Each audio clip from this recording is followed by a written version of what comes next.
15 years ago, I divorced my ex-husband, Daniel, because he cheated on me with his childhood friend and even had a child with her.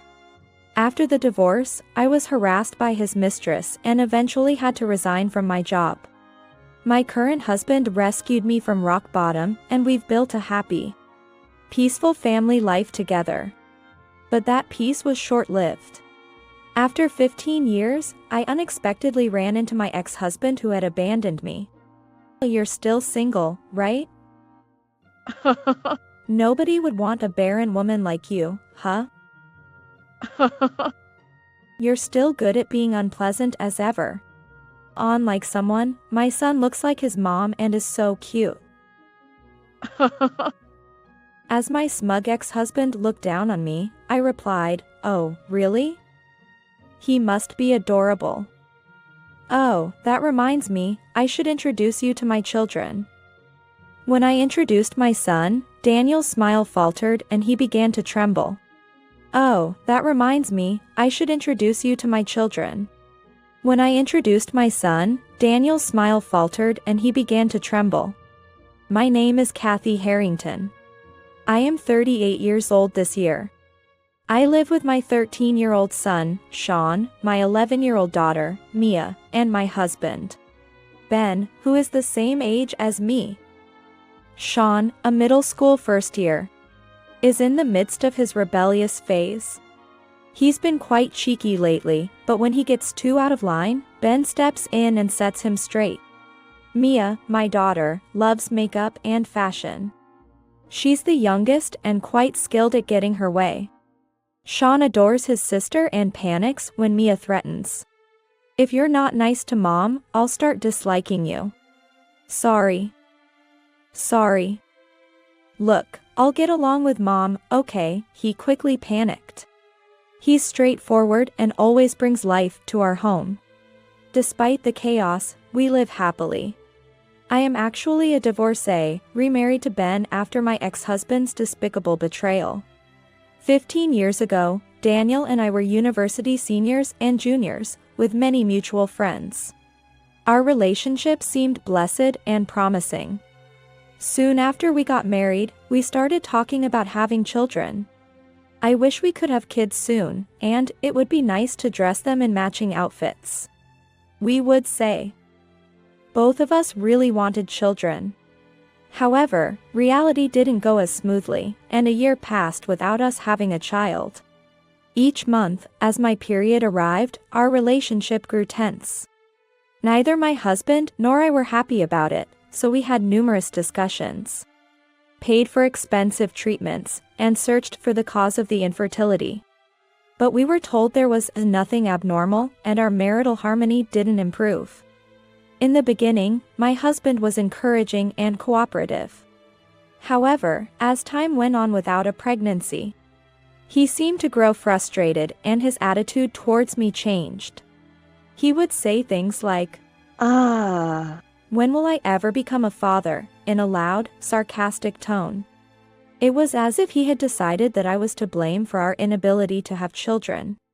He stopped helping with household chores, pushing all the cooking, cleaning, and laundry onto me. When I asked him, "Hey, why did you suddenly stop helping with household chores? You used to help out," he replied, "Since you're infertile, you at least need to do the housework. Without that, you're not fulfilling your role as a woman, and there's no point in being married." His words became increasingly hurtful over time. My sister and her husband are already expecting their second child. It's great, right? They're on their second, and we don't even have one. Right? He looked at me with scorn and mockery. If you had a normal body, I would have been a father long ago. How can you say that when we don't even know the cause? Why are you so sure it's my fault? Daniel replied, "Infertility is always the woman's fault. Don't you even know that? If I had known you were infertile, I would never have married you. You should feel guilty about it." My husband's words pierced my heart like thorns. Additionally, calls from my in-laws started coming in, saying, "We really want to see our grandchild soon." At first, I tried to brush off their concerns, saying, "It's only been a year, after all, children are a blessing." However, this approach might have backfired, as my mother-in-law's attitude towards me became harsher. She started saying, "You're useless for not being able to have children. My other daughter-in-law had them right away. You're the only defective one." This left me feeling pressured every day. One day, my friend Emma invited me out for drinks. Daniel was often busy with overtime at work, so I decided to take a break and accept her invitation. Then, Emma revealed a shocking truth to me. "I've been wanting to see you. There's something I need to talk to you about, Kathy." "I've wanted to see you too." "What is it that you want to talk about?" "Do you remember Anna, Kathy?" Anna was my husband's childhood friend. They grew up near each other and their parents were close. Anna attended the same university as us and now works at the same company as me. She is the daughter of my company's president and got her job through family connections. Anna and I were never close, not in university and not at the company, as we work in different departments. Daniel once introduced me to her saying, "She's my girlfriend, so be nice to her." But Anna's sharp glances made me feel disliked, so I tried to avoid her as much as possible. She was slim and very beautiful, popular enough to be in beauty pageants in university, and somewhat of a celebrity in our company as the president's daughter. Anna? Oh. Daniel's childhood friend? I know her, she's beautiful. We work at the same company but hardly interact. What about her? It's hard to say, but I think your husband Daniel and Anna are having an affair. What? I was struck by the shock of Emma's unexpected warning. I saw them the other day, walking hand in hand. It didn't seem like just a friendly atmosphere. No way. I think you should check it out. Call me anytime if you need to talk, okay? Thanks for letting me know. I had suspected Daniel was cheating. His attitude toward me was terrible. He always came home late claiming overtime. And he was never home on weekends, citing business meetings. I had a vague awareness of it, but I had been pretending not to notice. That day, after parting ways with Emma, I headed straight to a detective agency. The reason was, of course, to gather evidence of my husband's infidelity. Evidence came together quickly within a week, but I myself was not immediately ready to divorce. Despite everything, he was someone I had once vowed to spend my life with. I couldn't decide right away. A few days later, I returned home to find Daniel, who was usually late, sitting at the dining table. "Oh, you're home." "Yeah. I thought you'd be late again today."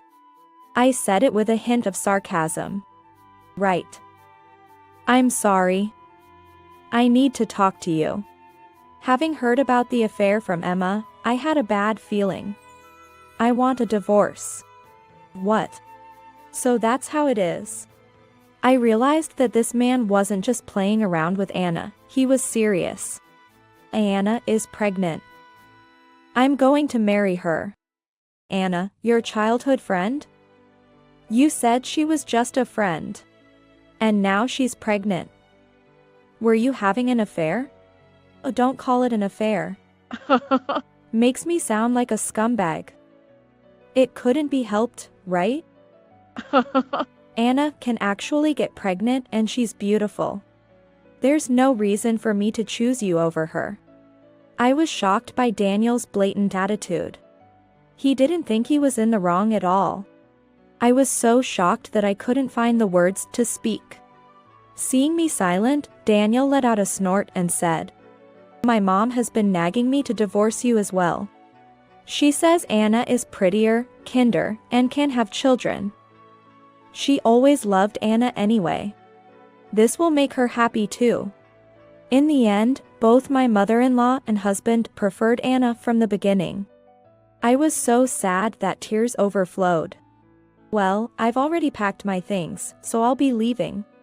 I need to get back early for the child that's on the way." Saying this, my husband left the house. I didn't have the energy to stop him. Later, a divorce paper was sent to me unilaterally. There was a note written by a woman slipped in with it. Please divorce my husband as soon as possible. The irony of those words made a question mark appear over my head. I wanted to retort, hey, you're the one who stole my husband. Seeing that note, I finally snapped back to reality. Why am I the one being blamed? I couldn't just silently go through with this divorce. I took the evidence I had gathered from the detective agency and filed for divorce mediation. A few days after my application, I received a call from an unknown number. Wondering who it could be, I answered the phone. A woman's voice, furious, lashed out, "What do you think you're doing? Why are you taking this to court?" It was Anna, Daniel's affair partner. Well, isn't it obvious? I'm fully aware of the infidelity you both committed. It's only natural that I claim compensation. Compensation. I have a baby in my belly. How can you be so heartless at a time when I need money the most? Who's the real monster here? You seduced a married man and now you dare to blame me. It's your fault for being infertile, you awful woman. Her shrill voice was painful to my ears. Anyway, I intend to discuss the divorce, including compensation, in an official setting. Let's continue this conversation in court. I ended the call. In the mediation, Daniel and Anna's relationship was recognized as infidelity. Daniel, dissatisfied, tried to blame my infertility by hiring a lawyer. But it was absurd to declare infertility as a cause when we had only been married a year and no medical results confirmed it. From Daniel, I received $20,000 in compensation, and from Anna, $10,000. I wanted to avoid a prolonged connection, so I insisted on lump sum payments. This is how our divorce was finalized. However, my suffering didn't end there. Daniel, Anna, and I had attended the same university. And the affair became a hot topic among many friends. Some sympathized with Daniel and Anna, believing the rumor that I had hidden my infertility before marriage. That's terrible. At work, where Anna and I were colleagues, rumors also spread. People sided with Anna, the beautiful president's daughter. She tearfully portrayed herself as a victim, saying, "Kathy is so awful. She's taking money from me when I'm about to have a baby." Even though she hid her infertility. Initially, I tried to ignore it, but since Anna was the president's daughter, my superiors would scold me, saying, "Don't be unpleasant to Miss Anna." No matter how hard I worked, I was progressively excluded from major projects. Eventually, I resigned due to the mental strain. I was looking for a new job when another company offered to headhunt me. "We want someone diligent and talented like you," they said. In my new workplace, I was surprised at how freely I could work. My boss was attentive to each employee, and there was no favoritism like in my previous company.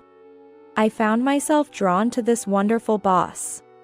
He was Ben, my current husband.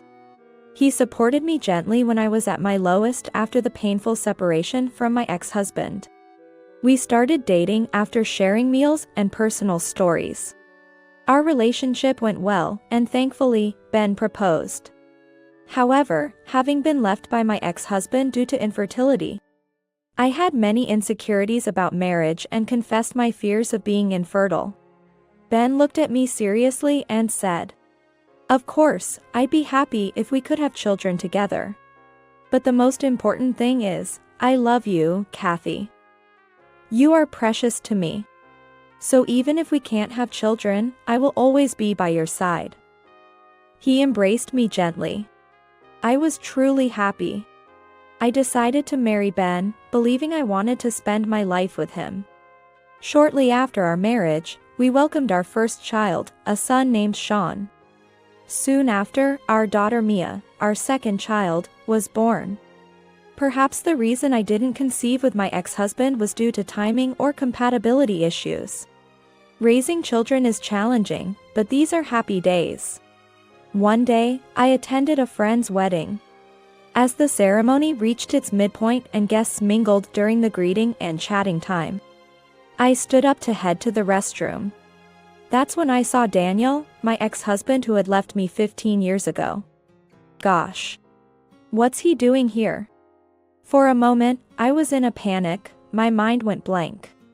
It made sense, and though the wedding was for a university friend, it was understandable that my ex-husband was there. Trying to pass by unnoticed, I was stopped in my tracks when he called out loudly, "Hey. Sigh. What do you want?" Daniel, seemingly drunk, spoke loudly and spat while talking. "You haven't changed." Still unpleasant. I added silently in my mind. Then my ex-husband called over his family. There stood Anna and their son. Anna, seeing me, laughed and said, "Wow, long time no see. Have you gained weight?" "Stress eating, maybe?" "A lot must have happened, huh? I bet the infertile woman still can't find anyone, right?" I was so appalled by their rudeness that I was speechless. I noticed their son looking down, his face flushed with embarrassment. He had a very beautiful face. I forgot to introduce him. "This is my son. Cute like Anna, right?" Anna, standing proudly beside her son, boasted about him. "He's handsome, smart, a genius. Sorry we're the only ones so happy here, huh?" The ex-couple laughed smugly, looking down on me, while their son looked distressed, seemingly unhappy with his parents' behavior. He must be a really kind child, I thought. But I didn't have time to waste on them. Just as I was about to leave, Daniel grabbed my arm to stop me. "After causing our divorce because of your infertility, you dared to take money from us?" Daniel still seemed to hold a grudge over something that happened 15 years ago. But I was the one who should be holding a grudge. Then Anna also turned to me and said, "Exactly. Why does a single infertile woman like you need money? Families with children, like us, need it more. Return double the money you took back then." I was speechless at her selfishness when Sean, standing beside me, began to speak. "Single means someone who isn't married, right? But she's wearing a wedding ring on her left hand." Pointed out by Sean, Daniel and Anna stared at my left ring finger. You got married." Their loud voices attracted stares from the other guests. I was mortified. Just then, I noticed familiar faces approaching. "Aunt and uncle, it's rude to raise your voice at such a celebratory occasion. Maybe you should be more considerate of others around you." "Mommy, who are these scary-looking people?" "Sean." "Mia." Sean and Mia, concerned about my late return, had come to check on me. Mia, as usual, was blunt with her thoughts, and it was rare for Sean to be so confrontational. "Mommy, you're late. Let's go home." "What?" "Kathy, you have kids?" "Yes, I do." "Let me introduce them. This is my son Sean and my daughter Mia."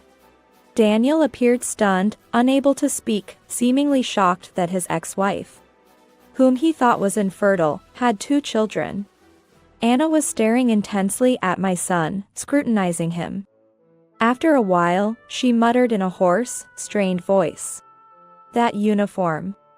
She seemed to be fixated on Sean's outfit. "Oh, Sean came straight after school with Ben, so he's still in his uniform." "Not that. That's the uniform from that famous private middle school." "Huh?"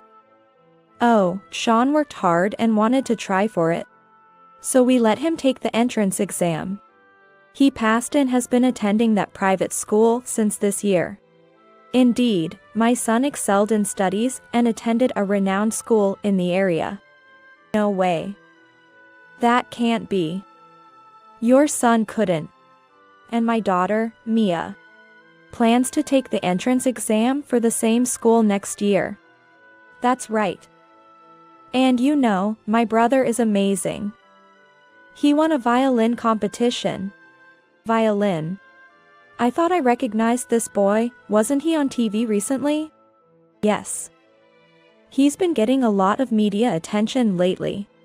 He was coming back from violin practice today. No, it can't be. This is a lie. Anna and ex-husband were standing with their mouths agape, completely frozen. But you were supposed to be infertile. How could you have kids like this? I calmly addressed Daniel's confusion. I'm glad to see you two are doing well. As you can see, I'm also filled with happiness. Please, let's not involve each other in our lives anymore. We have no relationship now. Just as I was about to leave with my children, my husband Ben arrived. Hey. What's going on here? The main event is about to restart. Seeing Ben, Daniel's face turned pale. Ha! President Harrington. What? Seeing my husband's face, Anna turned pale and her voice quivered. Your husband is President Harrington of S Corporation? In fact, my husband Ben worked as the president of a parent company of Anna's father's company. He was headhunted while job searching, and after joining the company, he met me. Ben, who was already popular and competent, was appointed president last year on the recommendation of the previous president. Yes, I'm Ben Harrington, but what's this atmosphere? What happened? Sensing the tension, Ben looked puzzled. Sean then spoke up. These people were saying mean things about Mom, calling her infertile and fat, so Mia and I came to help her. You heard that. Sean and Mia had overheard the ex-couple's derogatory remarks. That explained Sean's earlier confrontational demeanor. You two are those people from the rumors? Realizing who they were, Ben's expression turned stern. I had heard rumors, but I didn't expect such a lack of decency. Then Daniel suddenly started making excuses to Ben. No, I mean, President Harrington. I would never say anything bad about your wife, right? Right, Anna. Why are you acting so submissive? He's just this woman's husband. I was humiliated by your wife and had to pay her money for the affair. My father was furious with me. I'll never forgive her for this. Anna. What are you saying? If we offend him, our subcontracting company is finished. Think about it. Seeing Ben, the president of the parent company, Daniel and Anna, displeased by their predicament, began arguing with each other. It was almost laughable. Then, the son of Daniel and Anna, who had been quiet until now, suddenly shouted. Stop it, both of you. I've been listening, and both Mom and Dad are being terrible. Saying she's fat and infertile, then demanding money back. I'm embarrassed. What even is an affair? Was I born from an affair? Am I an unwanted child? His voice quivered with tears, and Daniel and Anna started to fumble for words. I mean, well. Noticing the surrounding guests staring at us, Anna's face turned red with embarrassment. Although I still can't forgive Daniel and Anna, their son seemed like a fine, morally upright child. This child had nothing to do with their actions. I was about to console him, but Ben spoke first. Thank you for defending my wife from their insults. You truly are a kind child, he said, patting the boy's head. I then spoke to him with a smile. But maybe I am getting a bit chubby. That's not true. Actually, I'm pregnant. My belly's been growing. See? I rubbed my belly to show him. I was, in fact, pregnant with our third child and currently on maternity leave. Seeing the boy's eyes fill with tears, I reassured him. Your mom also carried you in her belly, taking care of you very carefully. You're not an unwanted child. Your mom and dad love you and are proud of you, right? I looked at Daniel and Anna, and the boy asked them, really? They quickly nodded, reassuring their son, yes, yes. You're our pride and joy. Seeing their child smile again, I felt relieved. Let's all go back to our seats. Today is a day of celebration, after all. With that, each family returned to their seats, and the tense moment ended. As the wedding ended and we headed to the station, Daniel, Anna, and their son approached us, holding hands. Sean and Mia, who had been guarding me against the two, were calmed down by Ben's wry smile.